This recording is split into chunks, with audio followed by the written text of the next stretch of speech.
This is a little extension of the previous video because I felt I didn't get enough time to give you important information when you start commencing trying to do readings and developing, right? And I'm going to go over some stuff because it is important. Whether you start with tarot, psychometry, which we briefly touched on, tea leaf reading, or any form of divination, right? Scrying, it is very, very important to protect yourself from the onset, right? And a good way of protecting yourself is to envisage yourself surrounded by a circle of pure white light, right, of protection. Salt has always been used in the circle as for protection, right? But you can use a circle of pure white light and you can say to your God, goddess, whoever you worship, nature, spirit, whatever it may be, please protect, help and guide the person I am reading for and myself, and that no harm comes to them or I, and thank them, right? And ask that evil be kept away. As I've said before, if you are of a Christian nature, you can use the Lord's Prayer for guidance and protection. And as I also mentioned before, but I will reiterate, because I've had to undo, and I mean undo, yes, I'm talking exorcist stuff here, the damage done by those who think that messing with the Ouija board is good. No, it is not. Believe me, it is not. And you do not want to be involved with the Ouija board, especially if you are not experienced. And I also abhor these programs you see on TV where they've got the Ouija board and they're trying to correct spirits. No, no, no. That's a no-no for me. I'm sorry, but that's exactly the way I feel about these things, right? So that out of the way, prayer, protection, and anything that you do, be careful what you say. If you feel something is bad, you're going to see something bad, ask yourself this: do I tell this person? And what if I'm wrong? And will this information help the person in their own development?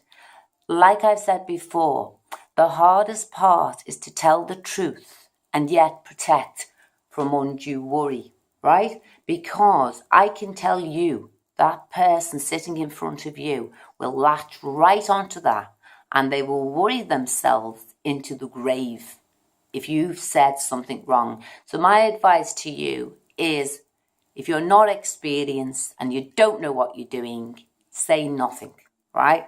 I'm going to come to this in a minute. It is so important. This is where readers get a bad name, right?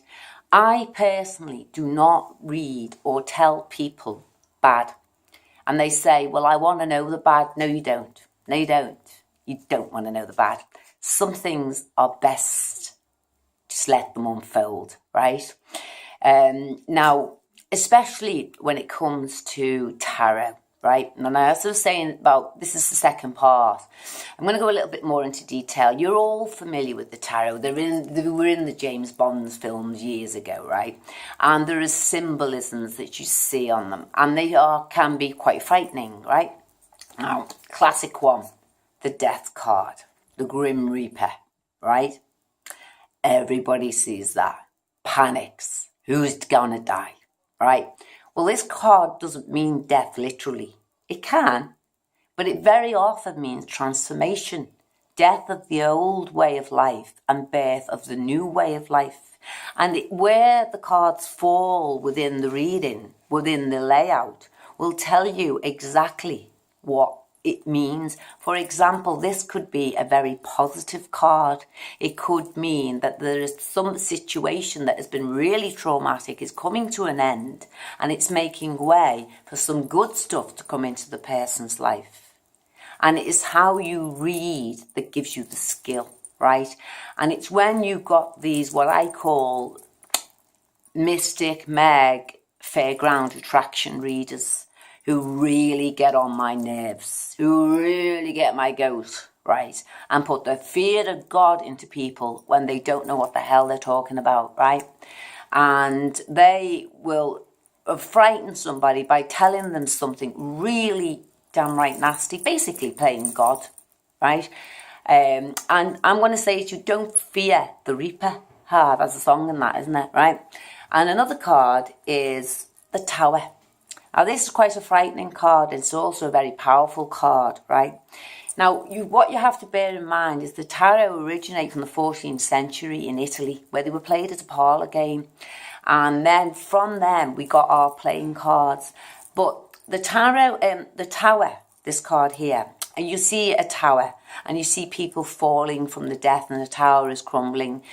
But what you have to remember is that these cards' symbolism originate in the 14th century, and we're in the 21st century, so you have to adapt that from 14th century meanings into 21st century meanings, which is very, very difficult. For example, this card can mean from renovation of a derelict building to divorce to a car crash to emotional breakdown.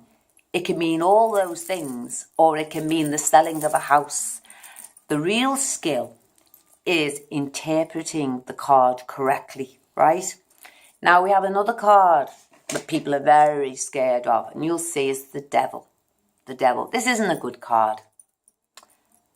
Really, it's not a good card, but it's how you interpret this card that is crucial. Again, it depends on that person's energy who's sitting in front of you. The Devil we see here, he usually represents things that are hidden. He can represent black magic. He often, I've found in my own person, as reading people, he usually means an addiction. Addiction to drugs, could be addiction to porn, sex, could be addiction to alcohol. One way or another, it is somebody exercising power and control in one way, shape or form, whether that be a person with two people in their life, but it is not a good influence, it is not a good card. Now, the card meanings change by what's before it and what comes after it, you see? So the meanings are in a constant state of flux, right? To talk and teach you the tarot, which I did for 13 years, I would need a 10-week course with you, because each person that walks in that room that you're going to read, they could have the same cards, and yet you will give each one a different meaning, a different reading rather. And I think it's important to stress, I'll go back to this, a lot of people got all tied up years ago with Aleister Crowley, the Isthos cards. Basically, I felt Aleister Crowley was an idiot with too much money and a drug addict who was delusional, taking too many drugs, and believed he was in cahoots with a demon. I think that would probably, I would term that more borderline psychosis and too much LSD. That's my opinion. And for those occultists out there who disagree, I don't give a damn. Because when I read to help that person progress, right? And I want them to progress in a positive way. So again, don't be frightened of the symbolism. The skill is in how that reader works with you. Sometimes, and this has happened many times, a person has booked me for a reading and I've gone to the house and I've read everybody, and a person has come and sat in front of me and they've sat there and they've said, that doesn't make any sense to me what you're saying, but that sounds like my friend outside. And what has actually happened is spirits has come through and the reading is for the friend and not for the person you're reading. Yes, much to their disappointment, that can happen. And the reason that happens is because it's the person outside who needs the reading more. And people get very annoyed about this. They go, but I booked you. And then, you know, you're reading everybody, but you're not reading them. You can't control, you're only the conduit, remember that. And also, going for a reading, if you're going to go, I personally would suggest you go via word of mouth. Word of mouth is the best. I don't charge for readings. I don't criticise those that do, because I used to charge. But when I got asked to teach my knowledge, what I knew, which I'd gained through years and years and years of studying. And I use my own way. And I cannot say to you that my way is the right way. It's just my way, all right? And many other mediums, witches, clairvoyants, the whole lot may criticise my way. And their way, they may feel is better. Good for them. Now, you could come to me for a reading, and I may not be able to pick anything up for you. You may think, she's no good. It happens. What I say here is, it's like everything. Sometimes you go to a medium, but they can't tune into your energy, right? And it happens with me. I just will say to the person, I'm sorry, I cannot pick up anything. It doesn't mean anything bad's going to happen to them. It just means that I cannot tune in. And the same can be said about other mediums. And I'm not going to say that they're good or bad, but it depends on if your energy gels with them. It's just as simple as that, right? But I don't like what I term, these are my terms, prophets of doom, who sit and play God and prey on these poor people. And then they end up at my door where I've got to undo the mess. The mess. The mess that an ill-informed fairground attraction peer medium has said to them. And that they're in such emotional distress. It's no wonder people give them a bad name. So, again, I say, if you're starting out, remember your intention is to help others, right? And if you've got someone who's what I call a smart arse, I've had them over the years, right? Well, what you say to a smart arse is simple. If you know it all, why are you here? And if you know it all, why don't you go out and help somebody else? That's all, right? Because nobody needs a smart arse. We've got a whale full of them, right? I think to protect and help is vital.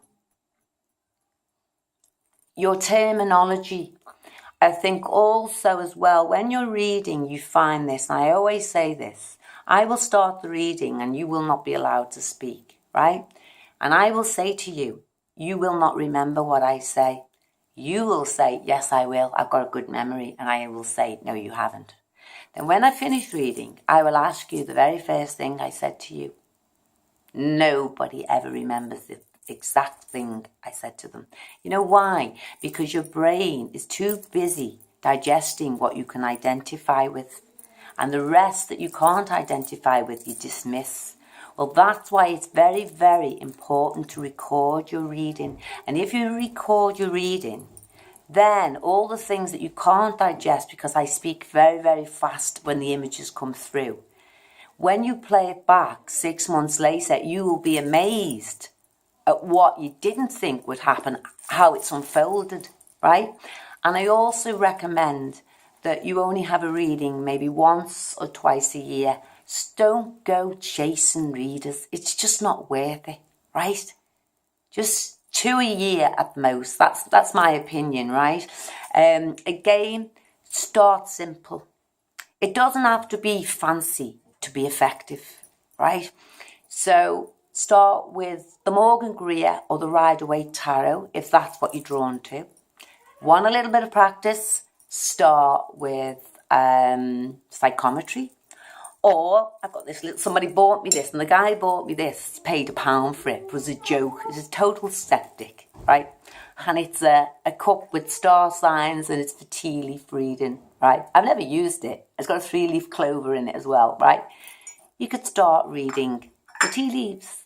Again, let your mind go, say your prayer of protection, right? Ask for guidance and help.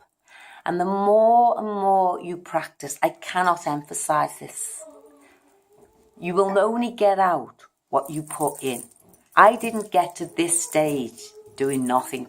There was no internet. Today you've got the internet, and I'm quite sure there are good teachers online, right?